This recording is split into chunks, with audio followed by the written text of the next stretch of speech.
ఎందుకో blood test చేశాడు. చేసి అమ్మ మీ ఆయన ఫోన్ నెంబర్ ఇయ్యనా, డాక్టర్ గారే ఫోన్ చేశాడు. ఏమయ్యా మీ ఆవిడ ఇంకో అరగంట ఉంటే చాలా గొప్ప, నువ్వు వచ్చేసేయి తొందరగానే. ఆయన గబగబా తిరిగి వచ్చాడు.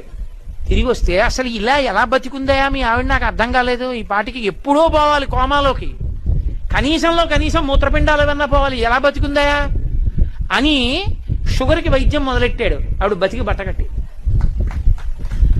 ఓ రోజు రాత్రి 8:30కో జ్యోతిష్కుడు వచ్చి ఆయన జాతక చక్రం పట్టుకుని అడిగాడు, ఈ భార్య చచ్చిపోవాలి ఎలా బతికిందని. నేను మీకు యథార్థం చెప్తున్నా, ఆయన బలం ఏమిటో తెలుసా, ఆయన దక్షిణామూర్తి స్తోత్రం ఉపాసన చేశాడు. రోజు దక్షిణామూర్తి స్తోత్రం చదవడం ఆయనకు అలవాటు. అది గురుగ్రహాన్ని ఛార్జ్ చేసింది. గురుడు శక్తివంతుడై కూర్చున్నాడు జాతకంలో.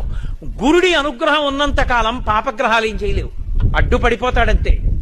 గురువు గారి రక్షణ ఉంటే ఇంకేంటండి, గురువు గారికి వాత్సల్యం ఉందనుకోండి దేవతలు అనుగ్రహిస్తారంతే.